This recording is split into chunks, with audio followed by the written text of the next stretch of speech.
Coming up on Campus Connection, the California Faculty Association continuing to rally. A strike in the coming days is scheduled at 4 Cal State campuses. Palestinian rights advocates are also holding rallies in Long Beach, garnering support for their cause. Also upcoming, a student involved in a car accident on campus. What you need to know about safety in campus parking lots. All of that and more. Coming up on Campus Connection.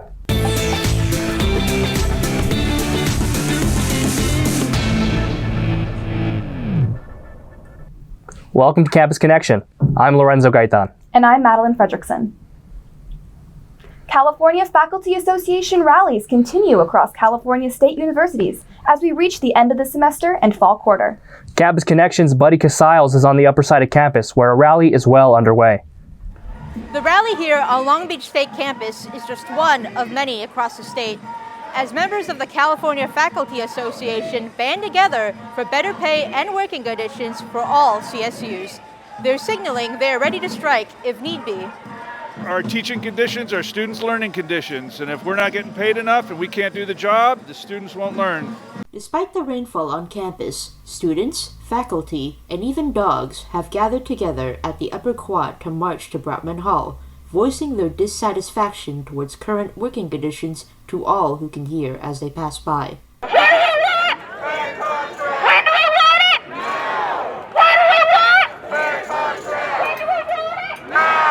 We're asking for something that's fair.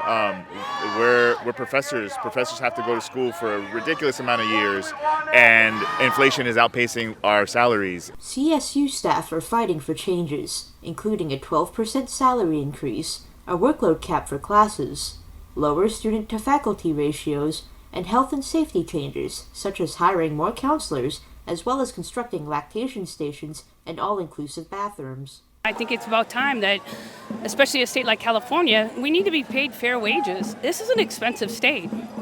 And, we show up every day to educate our students to the best of our ability.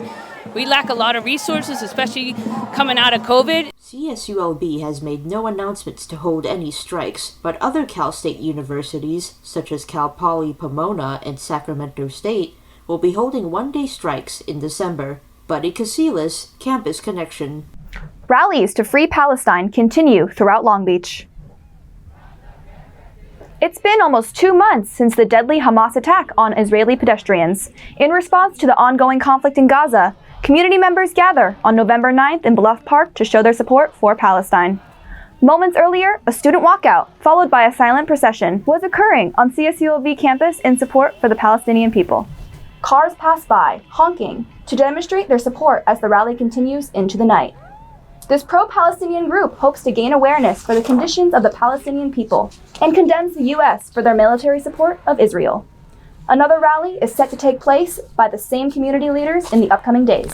The Screen Actors Guild American Federation of Television and Radio Artists strike is over after 118 days, meaning improved benefits for actors and writers, and the opportunity to resume productions.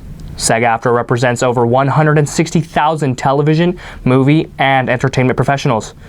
The union was on strike for a new and improved contract that includes better pay and protections against the threats of artificial intelligence. The actors and writers on strike caused delays in new film and television productions, as well as existing story developments. The contract is good in that it does give us raises in certain areas, but I, having been a lifelong professional actor, not lifelong, but since in my mid-20s, don't think it's enough, but it's an okay start. According to the SAG-AFTRA website, the new 3-year contract is valued at over $1 billion and includes new levels of minimum compensation, bonuses tied to streaming, and protections against artificial intelligence. In on-campus news, a maintenance cart tipped over and struck 2 students' cars near the Walter Pyramid. Stephanie Gutierrez is on location where the accident occurred. Stephanie? Campus car fell right here in lot G8 after swerving to avoid a collision with an oncoming vehicle. While successfully avoiding one crash, the car instead tipped over and damaged 2 other vehicles parked at the end of the lot's lane. Saw when it already happened, but the car was already tipped over and had a ladder, and then you just see all glass right there, and then 4 cop cars surrounding the area so no one could go through. Both cars involved sustained damages. However, fourth-year art student Emma Hughes' car was totaled as a result. Yes, I had to replace the whole car, which sucked really bad. I thought, oh, maybe if I get like the parts for the car and get the whatever, but it just would have been too much hassle. Cal State Long Beach handled the financial consequences of the accident through the personal car insurance of each vehicle. Hughes didn't receive any additional support from the university. Students who park their car on campus expressed concerns about the safety of their property. I mean, I feel like it's pretty easy, to hit a car and just leave. So I mean, maybe cameras or something. According to the annual security report, 15 cars were stolen from campus during the 2021 through 2022 school year. However, the majority of crime-related incidents on campus have continued to decrease in the past 3 years. Car theft is not among one of them. Beach Connections, Stephanie Gutierrez. Thank you, Stephanie. After almost 30 years, the one-of-a-kind CSULB Pyramid is experiencing issues. The Mike and Arlene Walter Pyramid has been home to Long Beach State Athletics since 1994. However, with heavy rain on the way, the building's roof has begun to leak. The heavy rain heading to Southern California this winter is causing LBSU officials to prepare to relocate games to the Gold Mine, the beach's multi-purpose sports arena. According to Long Beach State Athletic Director Bobby Smitherin, the first renovation estimate came in at over $55 million. Smitherin also says they are looking into a second estimate to see if the first one is accurate. With the high cost of renovation looming over the athletics department, we could be seeing Long Beach State find a new venue. The 2024 to 2025 free application for federal student aid, commonly known as FAFSA, is being significantly modified according to the program's website, resulting in changes to this year's opening date. With the new system, more students from lower-income families will have the opportunity to receive federal Pell Grants. Other changes include the transition from expected family contribution to a student aid index, as well as minimizing the amount of questions, resulting in a more user-friendly application. While the form used to have 108 questions, the new form will now contain 36, taking less than 10 minutes to complete. In previous years, the FAFSA application would be available to students by October 1st. Starting this year, the form will be available beginning December 31st. The fall semester is coming to an end, but there's still a chance to catch the Cal State Long Beach Farmers Market. Beach Connections' Arely Valenzuela shows us what the campus market has to offer. Don't have time to stop by the grocery store after school or work? The Cal State Long Beach Farmers Market gives the school community an opportunity to buy a hot meal, the arepas is a fantastic food, trust me. Snacks, or goods and wares on a busy school day. Do you come to the farmers market every week? Yeah, whenever I'm on campus, every Tuesday. Every Tuesday from 10 a.m. to 2 p.m., one can find new and familiar local businesses on display and ready to sell. You want to try some samples, sir? Have you tried ube before? Vendors come from areas as far as San Luis Obispo to provide Long Beach students and faculty with unique products to take home or enjoy on the go.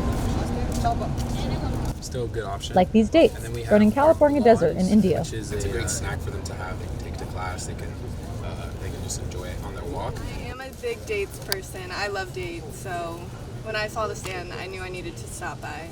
But it's not just snacks the farmers market has to offer. The farmers market offers a variety of handcrafted items, from skincare to handcrafted fashion accessories. The farmers market not only serves the community, but the community also helps the farmers market. Oh, it's support small businesses, you know?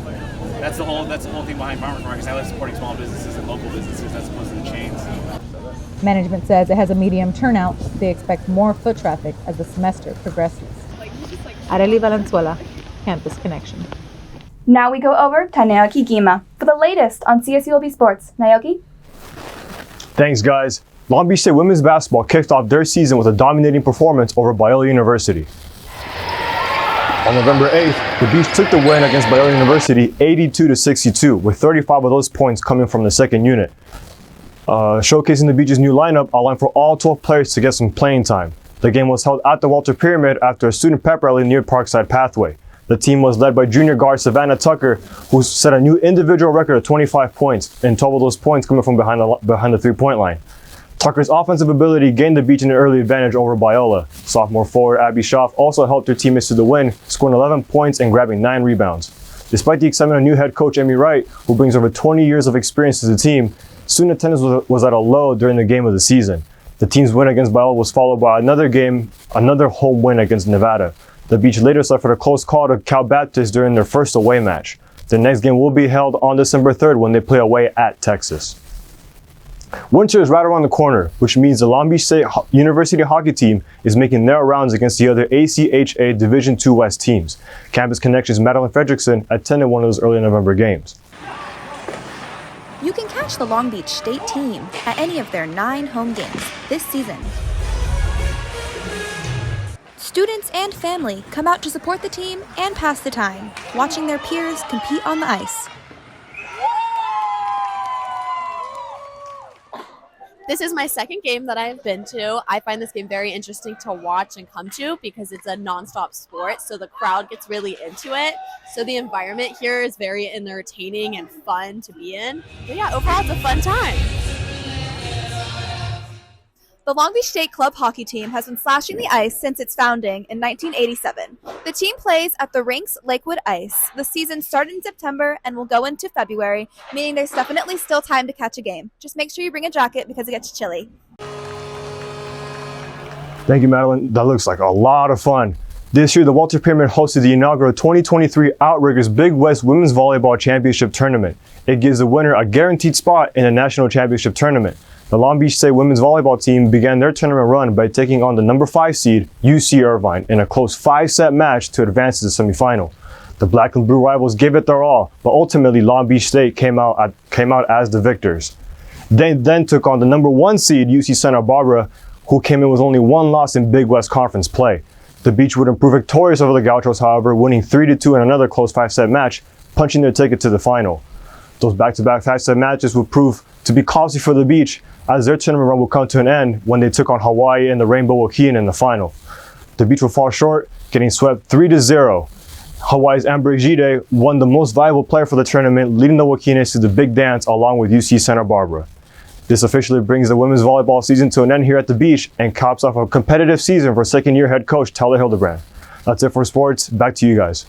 Thanks, Naoki. And that's all we have for you today. Once again, I'm Madeline Fredrickson. And I'm Lorenzo Gaitan. Have a great week. This has been Campus Connection.